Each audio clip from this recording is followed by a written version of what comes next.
Joe. And Joe.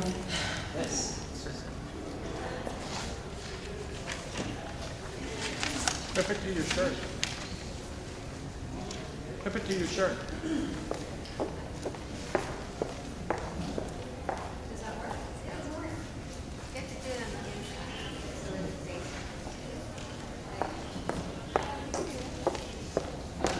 Like that. No, slow. Still.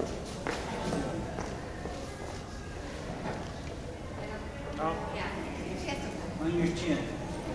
I'll leave it to my hair. It works on a chasuble.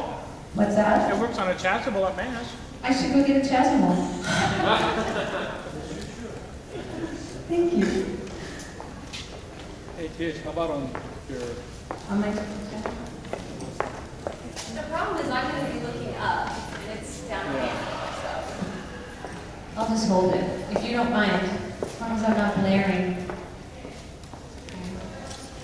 I think we should get started. Welcome, everybody.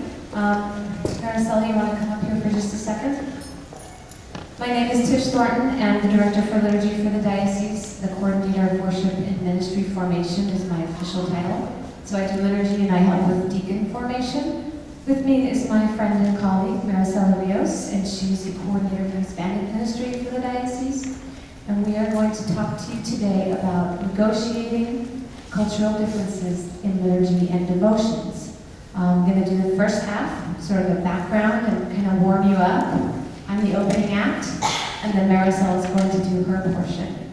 So a lot of what we have to say has already been said.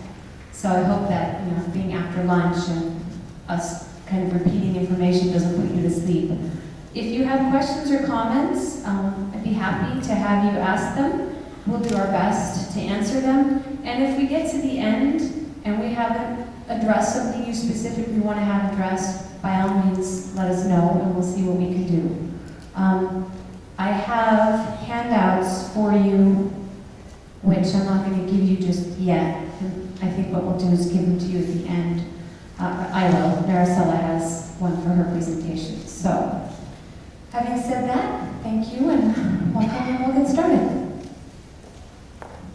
So, the first slide is not this one.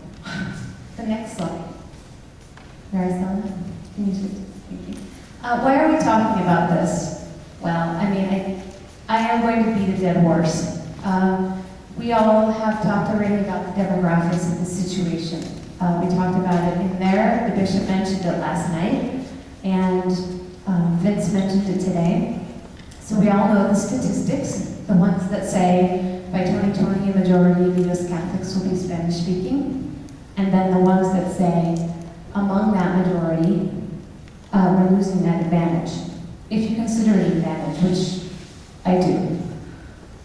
So just a few more. We've had all these numbers again, but I will repeat them. Number of Latino adults who were Catholic in 2010 was about 2/3 of that population.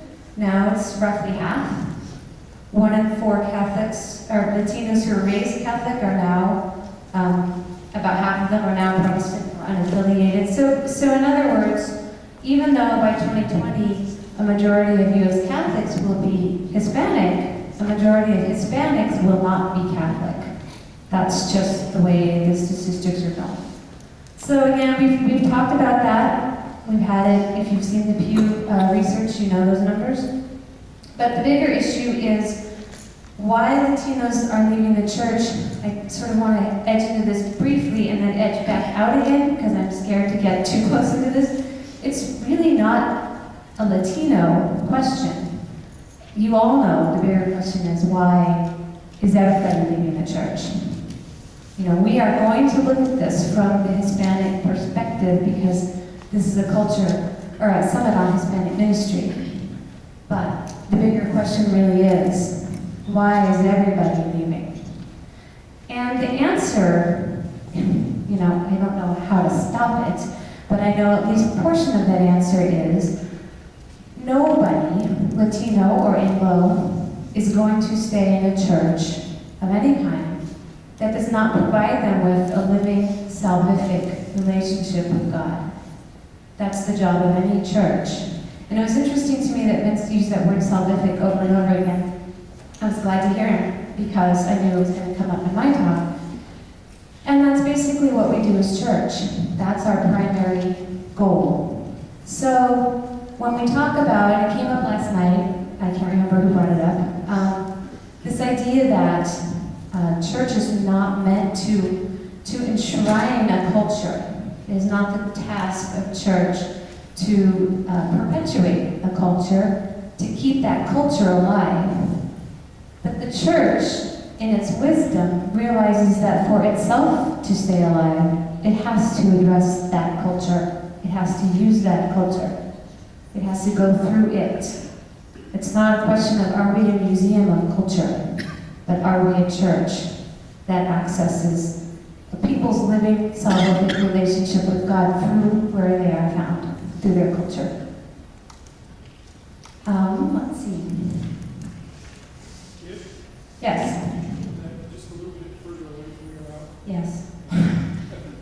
I had no idea the microphone was going to be the most challenging aspect. Can you still hear? I'm sorry, it was really whispery. Okay, try it like this. So we're going to stop now. I'm done with the demographics. We're not going to talk about statistics anymore. We're going to go to beyond the practical necessities to that living salvific relationship that we just talked about. Because not only does the church allow the kind of cultural negotiation, the adaptations and the attention to devotions and cultural approach to liturgy, they require it. Because the use of authorized text for prayer is not the end of liturgy. The church requires it because the church understands that evangelization operates best when it goes through an individual's particular experience of God. I have a quick quote to read you. I can find it. From Evangelization in the Modern World, which was, I think, Paul VI. And it says, evangelization loses much of its force and effectiveness if it does not take into consideration the actual people to whom it is addressed. If it does not use their language, their signs, and their symbols, so all three of those things, their language, their signs, and their symbols, if it does not answer the questions they ask, and if it does not have an impact on their concrete life. So the church understands evangelization operates best when it goes through those things. Does that make sense? And I think the word concrete is very important here. Because as Catholics, we're all about the concrete. One thing Catholics really get is the physicality of symbol and the physicality of prayer. We use physical things to access the divine. So that's evangelization. World. It's a great document. You might want to look at it sometime if you haven't already. Sorry, I'm on this track here. So that's the job. You point your community to the divine reality. You use the symbols, the gestures, the postures that are important and meaningful to the people to help them transcend the symbols, the gestures, and the postures. Okay? Otherwise, what we're doing is performance. And that is performance. So that's the other important thing to consider. You know, what you're using in liturgy is not about performance. And we'll talk a little bit about that in a minute. The church's biggest document on liturgy, Sacrosanctum Concilium, addresses cultural adaptation specifically. So, particularly in numbers 37 through 40, they talk about adaptations, the norms for adaptations to liturgy, and all that gets fleshed out in various documents. And I brought a handout that gives you, I think, the most thorough, probably the church's most thorough discussion on adaptations to devotions in the liturgy via culture. I have it in the front pew, and I'll make sure you get it when we're done. But then just a couple of things from Sacrosanctum Concilium. Number 11, something more is required than the mere observation of laws. governing valid and licit celebration. Now remember, I do liturgy. You're not going to find anybody who's more fond of the observations of laws and rubrics than I. Is that right, Ted? They call me the general. I love the rubrics. I'm maybe a little bit too wedded to them. But Sacrosanctum Concilium says something more is required than the mere observation of laws governing valid and licit celebration. And they use that word mere in order to make sure you understand that is expected, for sure, but more than that is expected. Number 19, pastors must promote the liturgical instruction of the faithful. So you guys got that right, you're all doing that. Taking into account their way of life and standard of religious culture. Okay? Number 37, the church has no wish to impose a rigid uniformity. Really? Okay, if you say so. Just keep that in mind too. So that's all from Sacrosanctum Concilium. And then there, Numbers 37 through 40 talk about more about that. And then again, there are various documents that followed this document that sort of fleshed this out. And we'll talk about this more. So if you want to do the next slide. So who knows what this is a photo of? Right, so quinceañera. Now I picked this, as we go through, we're going to have a few photos of various liturgies and devotions. For a couple of reasons. One, so we can talk about them, but also so that you can put yourself in the picture. I find that if I experience something and I'm able to imagine myself in it, it's a better way to access something that might not be so familiar to me. So I love this photo. It's obviously taking place in a church. There's a priest. And the quinceañera, one of the other reasons I picked this is an example of a devotion or a practice that was not familiar to most of the country for a lot of its history, but is now part of the formal ritual life of the church, acknowledged by the church in its ritual books. Okay, this is the rite of blessing on the 15th birthdays of the Book of Blessings. It's an official church ritual. And there are guidelines for this ritual. Okay, the church gives you a place to start. Okay. Let's see. So I guess the point from this is, this is already happening too. Cultural adaptation is nothing new. Okay, so two areas that come up when we talk about this, when we're dealing with cultural adaptations. The big one is obviously language, but more often I think there's a difference in a cultural approach to worship. Language is sort of the easy place, I think a lot of discomfort arises from just a sort of approach of that's not how we do it, that's not my spirituality. And we'll talk about both of those. What I want to do is highlight a few possible scenarios. And when I say we'll talk about the background, we will talk about why the Anglo or Northern European approach is so different from the Latino Hispanic approach, and we'll see if we can get at it that way a little bit. But one of the things I'd like for us to consider at this point is our own demographic, our own individual demographic. And I was interested that Vince told so much of his own story, because I think that's important. I mean, his story was a cultural story, but also very particular. And just for example, I'll share a little bit of my background. I'm Irish Catholic, first generation on one of my parents' side, second on the other. All four of my grandparents grew up in the same factory town in Northern Ireland, where to be Catholic was to be threatened at the time that they were there. And church was my family's way of doing community. That's how we grew up. We grew up with my grandmother saying the rosary, and us kids saying it with them. We went to daily mass with my grandmother, went to Catholic school. First communions were huge family events. And that's my background. That's my demographic. And we all have demographic. I just wondered if we could maybe talk about some of the devotional practices that the families in this room had. Like I said, we prayed the rosary. That was our devotion. That's where we came from. Does anybody else have an experience of growing up, your domestic church experience? We had Corpus Christi procession where all our kids threw flowers. Corpus Christi? And right? rhodation days would walk throughout the town. Rhodation days. That's very interesting. That's not something that you hear very much anymore. Yeah, definitely. Father Baptist? Tuesday evening devotions to Our Lady of Perpetual Help. First Friday benediction. Yeah. Benediction, Tuesday evening devotions to Our Lady of Perpetual Help. Exactly.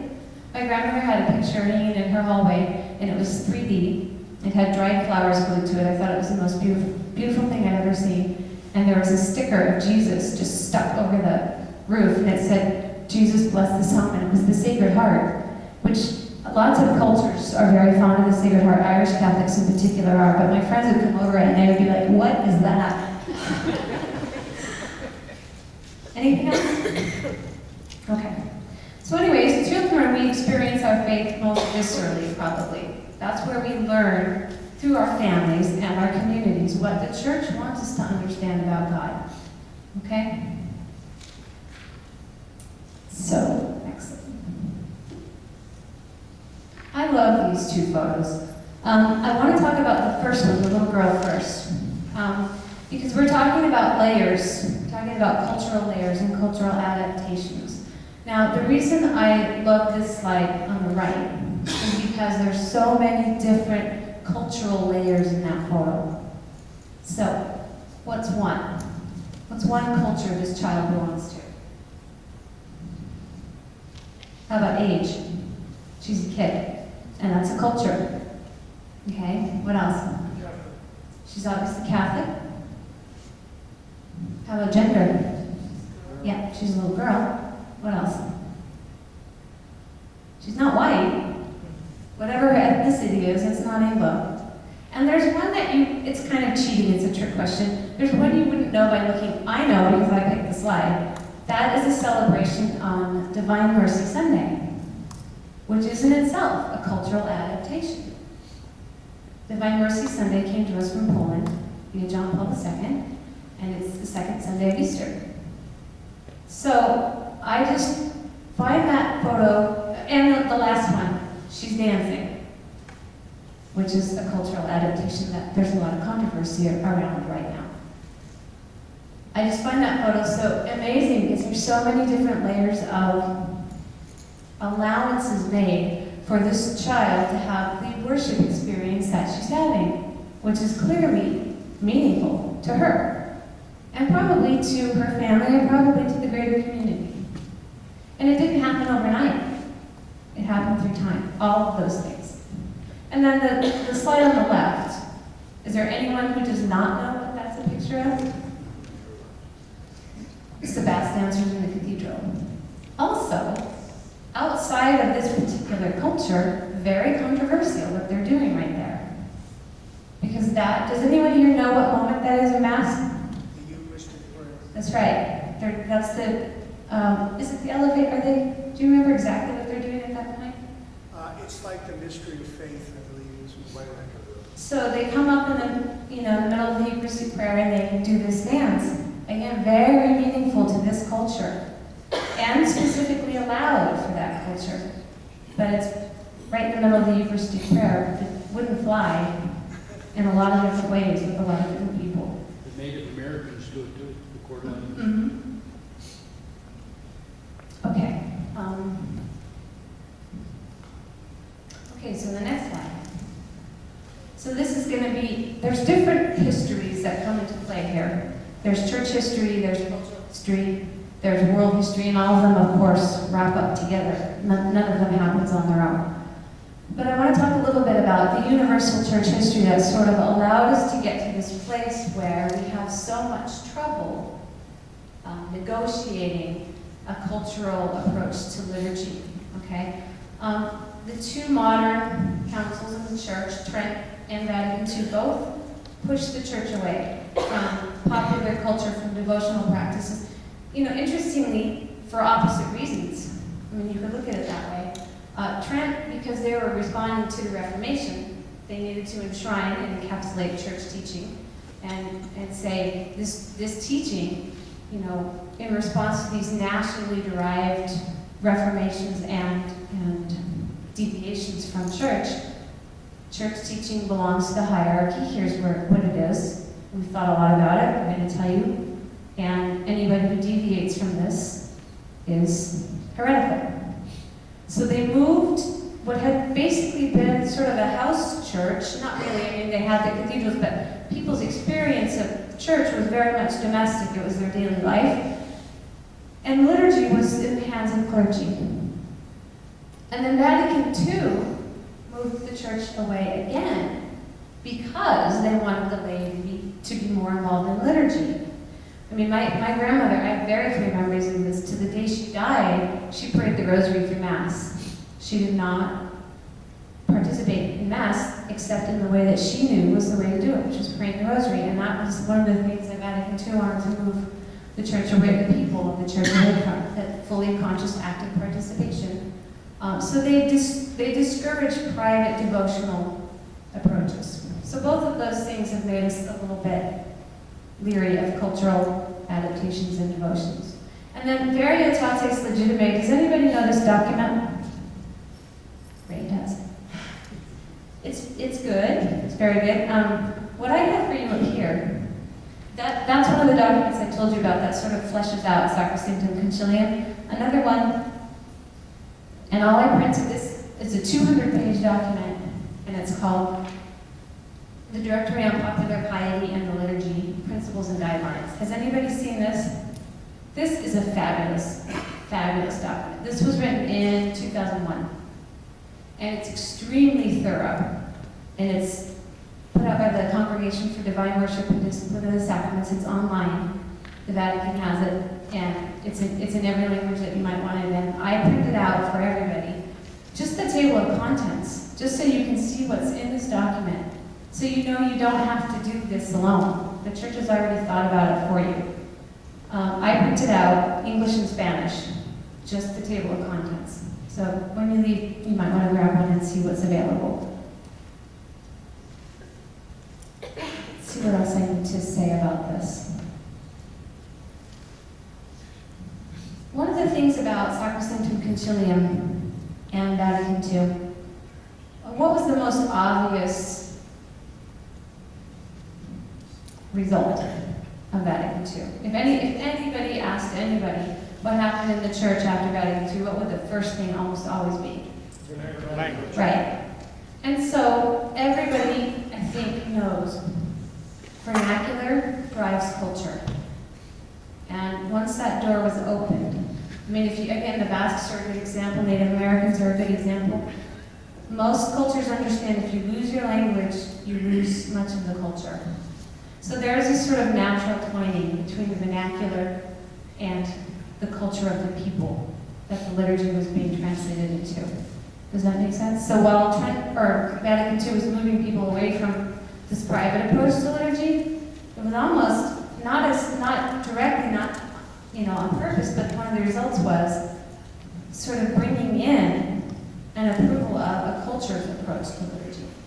Once you can pray in your language, then you sort of see room in that prayer for the other aspects of your spirituality. Okay, any questions about that? Am I losing you all? Okay, good. Okay, so the next slide. So we talked about the church history, cultural history. I confess I don't know much about this, although I will say, again, if we're talking about culture, I can tell you my own culture's approach to prayer. Latinos are very much domestic church oriented. There are good reasons for that. One of the reasons is they don't have the clergy in Latin American countries that we have here, or we have. We don't either, but they had far fewer. And so teaching about the church and living out the faith was again a domestic church project. Latinos experience their way of being Catholic as relationship-centered. I think Vince talked about that. Rooted in the home and not a parish. Again, that was true for my family as well. I'm not certain that that's not an immigrant thing. And then the enduring presence in the culture of lay popular faith traditions. This is just how Catholics lived out their faith. And again, that was true for me. My grandmother had, I was telling Maricela this, a collection of saints that when they, prayers that she wanted answered weren't answered, she punished them. She would put them in the closet or try to come over and you'd be like, why is St. Patrick backwards? You know, well, he didn't do what I asked him to do, so now he's being punished.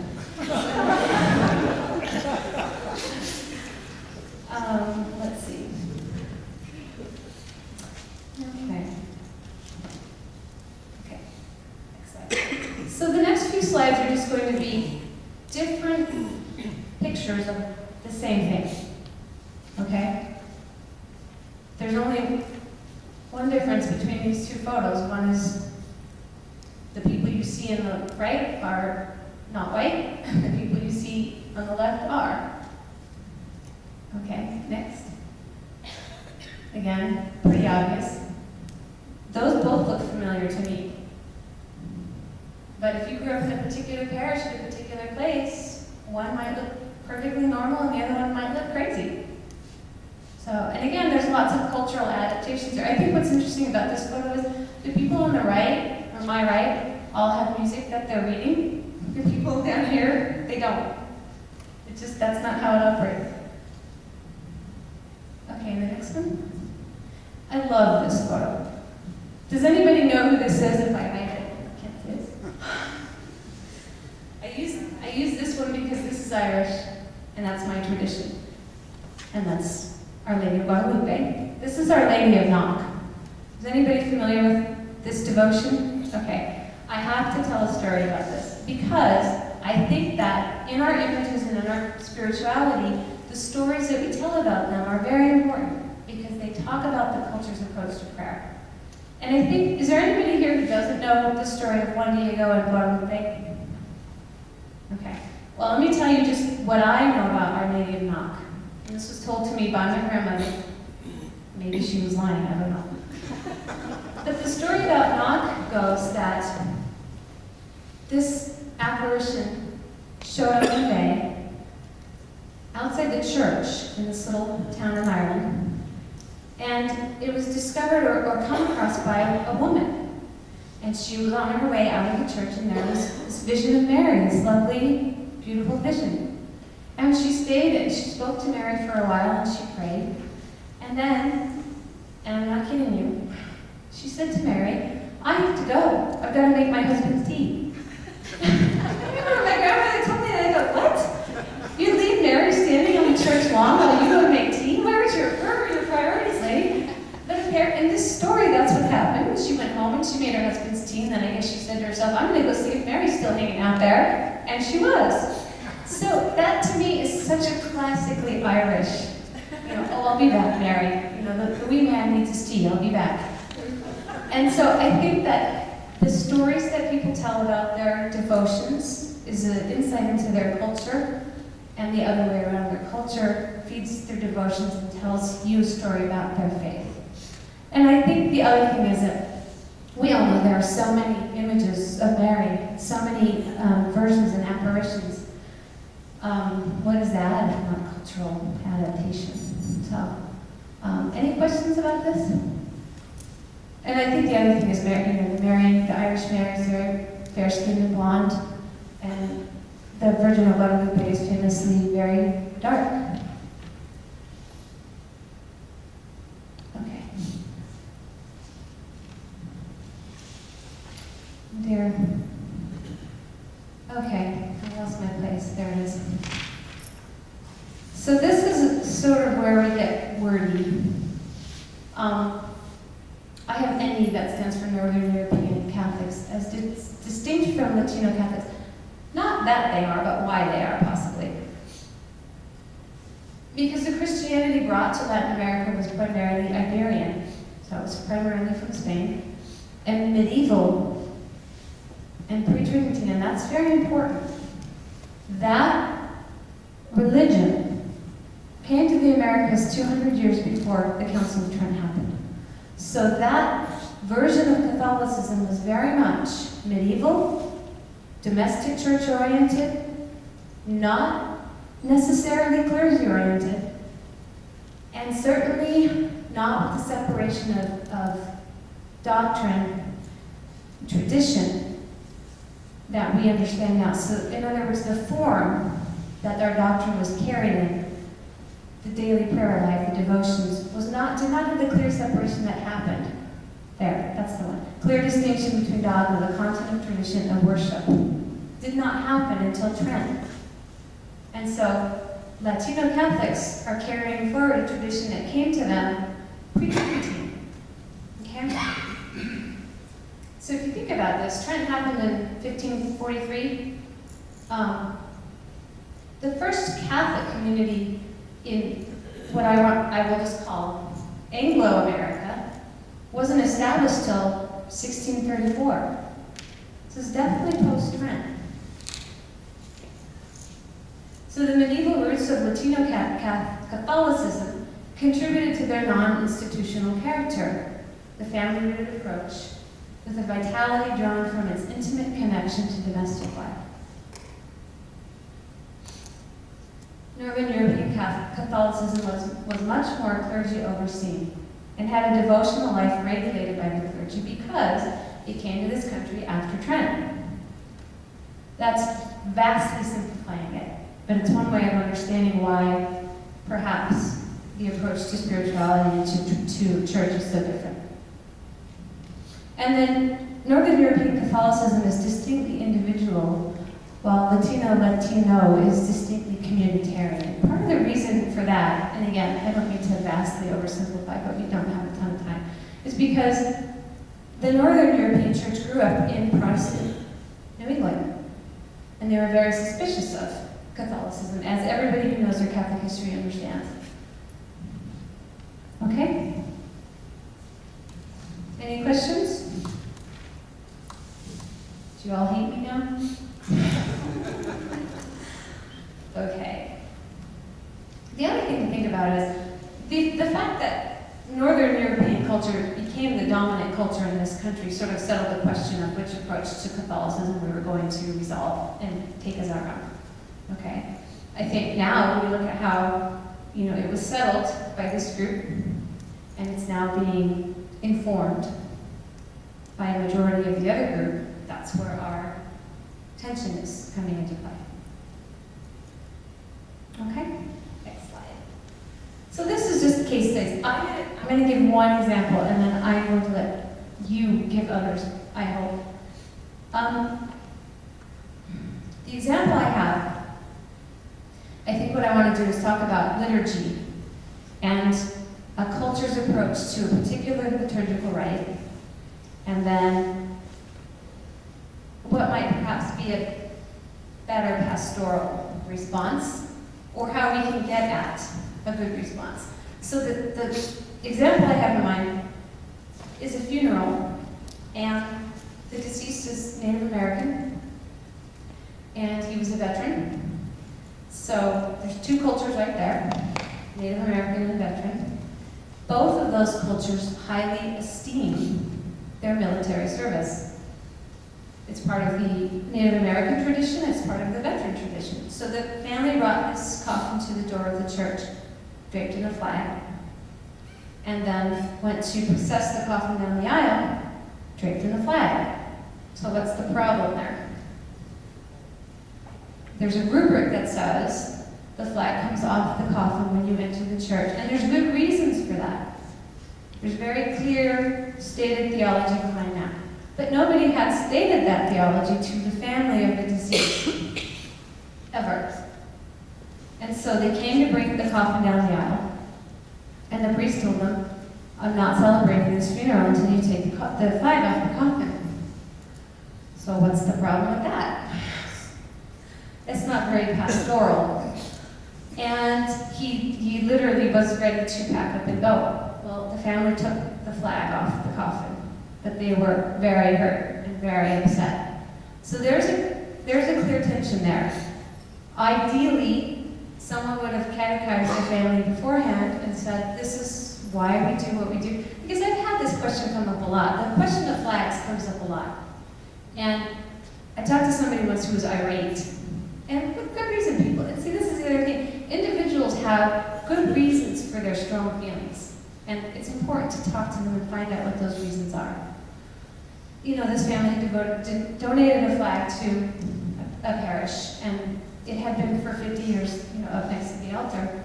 And the priest who came up after the previous clergy took it out. He had good reasons. So they called me, and we talked for a long time, much longer than you would think this issue warrants, about why flags are not part of the worship space. And they finally came around to feeling like that was okay. They finally understood it. So that was one case study that could have been avoided. Maybe, maybe not. Maybe the family would have ended up saying, well, forget it. If my father's service is so unimportant that he can't have his flag on his coffin, we don't want the burial here, we don't want the... You know, but people need to be given that choice. The time when the whole family is gathered, the whole community is there, and what you end up doing is losing a really large group of people who maybe just recently worked their way back into the community, which was the case. You know, that was just unfortunate. So are there any other examples that anybody knows or questions about this kind of thing? When these things happen, how to resolve them? I mean, a lot of you are experienced clergy, so you can probably tell me 100 stories for the one I can tell. Music. Yeah, what about music? It's just an example I know. My husband, a deacon, Uh-huh. asked to witness a wedding Oh. that he did not do the preparation for, comes in, Right. and, you know, And it's having my baby. going to the chapel. That's Processing down the aisle to turn back, oh man. Yeah, I mean, that's a good point. When you think about it, when you think about all of these, the events that people, you know, use to mark the important occasions in their life, it's a good point to say they don't have to be here to do that. They could do that and that's really true today. So let's keep that in mind. But yes, these are the places, weddings, and you guys, again, you all know this better than I do, funerals, where these things come up and it's very important. But if you talk beforehand, you have an opportunity to say, this is the expectation, but not just that. This is why this is the expectation. And that's where that document comes in handy. So, I had a interesting case years ago in Coeur d'Alene. A little boy was run over by an earth mover and killed, and the family wanted to have at his funeral, Jeremiah was a bullfrog song, because that was his favorite song. And boy, I didn't know what to do. About poor Jeremiah, the bulldog, bullfrog. Anyway, I finally said, well, that would be probably too hard emotionally on the family. You know, and I got away with it, got around it by giving him another way of looking at it. that's very good. I never would have thought of that. Yeah. I think some of the things that go on in the quinceañera are really beyond the pale in terms of things that people need to bring and present, and it goes on forever. Yeah, and that's a good example too, because that's one of those things that, again, it being a formally approved ritual is a relatively new thing in the church, which means we don't have all of that vast background of what about this, what about that. We have it in our heads and in our experience, but we don't have it written down. And I just will quickly say, that's something our diocese is working on, and it'll come up tomorrow, a sort of uniform approach and guidelines to things like quinceañeras, First Communions. Again, just because I'm not a priest and I can say this, pastoral responses always need to be, you know, when someone is sitting in front of you in pain, that has to always be taken into account.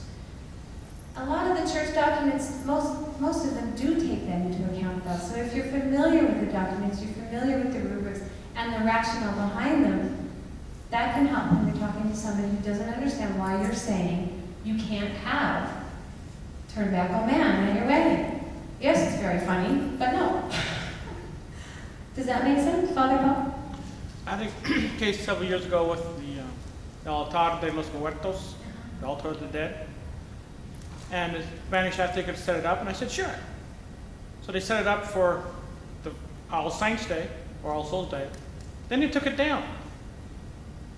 I didn't like that. So the next year, when they asked if they could set up, I said, yes, but you have to leave it up all month. Because we pray for the dead for the entire month. So after that, they left it up for the whole month. So I figured that was a way to bridge the culture, you know, that the Anglos have been praying for the whole month, and the Spanish just had for the one day. So, bridge. Well, that's a good lead-in. Let's talk about that now. If you do the next slide, Maricela. This is All Souls at a parish called Our Lady of Assumption, and this community is primarily Cambodian, I think.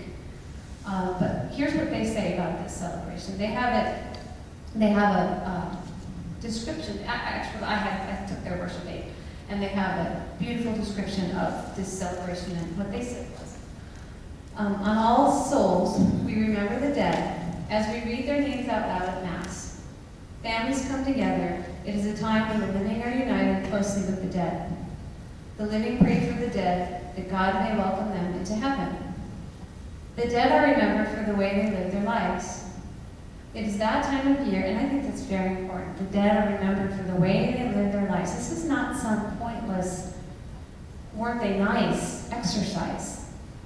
It's a way of letting those who come before us model what we should be doing. That's what generational cultural adaptation is, okay? It is that time of year when we remember that the living and the dead are journeying together to God, which I think is beautiful. The next day, we celebrate the communion of saints and the loving bond between those who have died and those who live. This is why it is fitting that we also call this feast Bon Chum, which is an adaptation of the Buddhist words Chum Ben, which is the celebration of ancestors in Buddhism, which happens in October. So I think it's a great example, and the church is good at this and has been good at this for 2,000 years. When you have a pagan feast day on this day, guess what? We do too. And we're going to call it this, and we're going to do some of the similar things that you do. And while we're doing it, we're going to teach you what we think about this. And I think that makes great sense. And this is a beautiful picture. It's so prayerful. So any questions about that? So maybe that's one way to look at adaptations. You know, I read a description of the story of Juan Diego, and there was this long passage about, you know, that's sort of an anthropological take on that story, as opposed to a spiritual or religious take, about why it was important that the temple was built there. That used to be a site sacred to some Aztec deity. The day that they chose, you know, and just all of that same sort of thing of wrapping things up, taking people where you find them, and saying, yeah, we can do that. Let's call it, I don't know, All Souls, you know. And here's what we think about that. Does that sound heretical? Okay. And the people who think it does are being very quiet. Okay, so my point is there is a process. Again, the little girl dancing, this is not something that happens overnight. Okay, but how does it happen? First, with real communication, with knowing two things very well. What's the first one? Anybody? Shout it out. Liturgy. You have to know what you are doing properly. Okay? The second thing is the community. So you have to know the community, know where they're coming from, what's important to them, why they celebrate the way they do, know why the little boy died or why they want that particular song, and then know the liturgy. You know, so you can explain to them, this is why we don't maybe want you to bring that coffin in on, or the flag in on the coffin. Okay? So does that make sense? You know those two things as well as you can, and you communicate as well as you can, and ask them to communicate.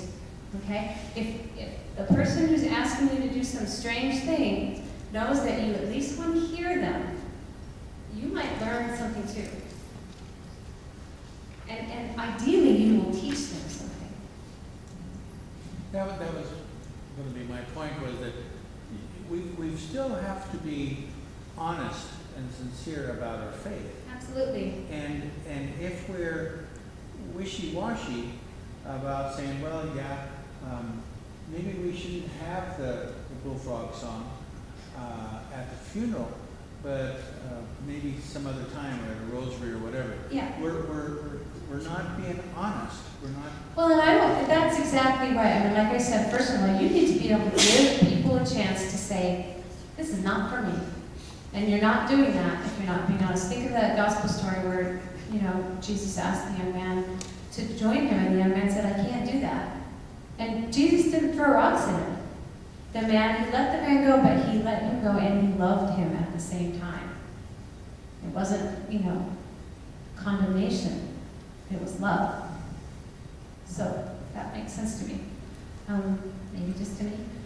So again, thorough knowledge of the rite and the community. And then what are the ways, you mentioned music, and I'm going to quickly, and then it's Maricela's turn, probably way past Maricela's turn, to talk about avenues into liturgy that maybe are useful for the entire community. One of them is silence. Again, if you look at the rubrics, there are places where silence is built in, and we just, because what happens is people think you forgot what to do next. If you just sit there and are quiet, people are like, oh my gosh, she doesn't know what to do. And it feels that way. I've been in liturgies like that, especially since I started emceeing. I'm like, oh, what is he paid for? And I'm all exercise, and they're just observing the silence that's built into the liturgy. Everybody can be silent together. I think that can be really wonderful. The other one is music. You mentioned music, and I have two stories about music. Does anybody here know Bishop Elizondo from Seattle? He's wonderful. I have such a crush on him. He is just such a smart guy and so pastoral and so informed. But he has said, and he's Mexican, and very traditional and very proud of his heritage, and he wants bagpipes at his funeral. And he said, I heard those bagpipes for the first time. I couldn't believe it. I just reached into my gut and just grabbed me and just pulled me. He said, I will have bagpipes at my funeral. And this is not his tradition, but he was really moved by it. And the other story of music is my sister has taught in Catholic school her whole adult life down in Southern California. And the parish is primarily Hispanic. And just through doing liturgy up here, I have learned the song Resucito.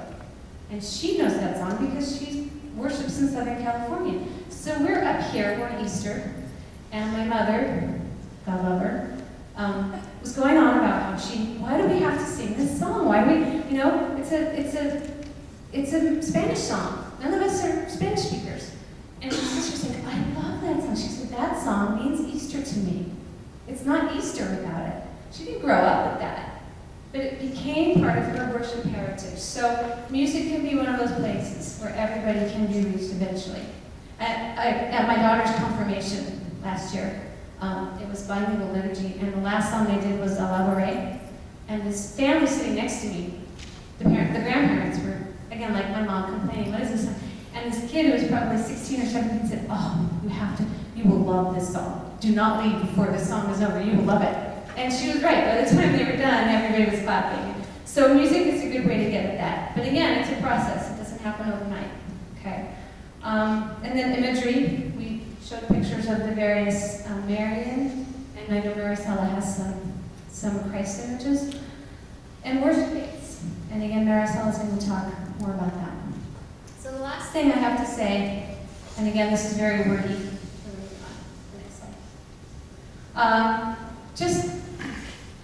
This is one way to respond to approach cultural adaptations. The first one emphasize enough, is go online if you haven't got the Vatican or the USCCB resources and start there. Start with what the church already says about advocation. Okay, renewed appreciation of popular forms of worship. Develop ways to integrate popular religion with official sacramental life of the church. We already do that, and we do it properly if we use those church documents. Link together the parish church and the domestic church. Advent wreaths, blessing of the Easter baskets, that sort of thing. Those are devotional practices that are church sanctioned in the Book of Blessings. Appreciate the fundamental role of religious practices as defining Catholic identity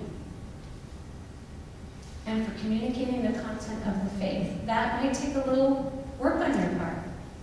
To look at a devotional practice, a home practice, and say, how does this teach this group about Catholicism? Okay? Maybe you can't find that. And then maybe that requires a little more conversation. Remember what we share, symbol and ritual. There's no culture on this earth that doesn't understand water, fire, oil, bread, wine. And then the common baptismal faith.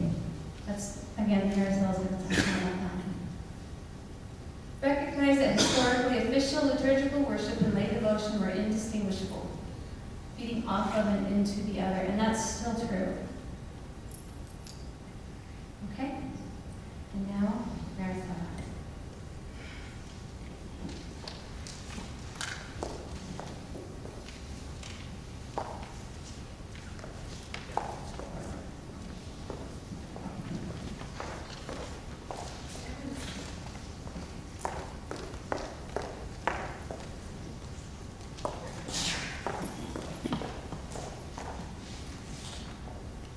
Take a deep breath. I feel a little nervous, so please bear with me. And as always, I like to learn, so if there's something that you'd like to share later with me, please feel free to do so. I want to begin with asking or sharing one of the questions that Vince talked about. Where am I from? My name is Maricela Rios, but where am I from? It's a difficult question to ask because when people ask me, where are you from?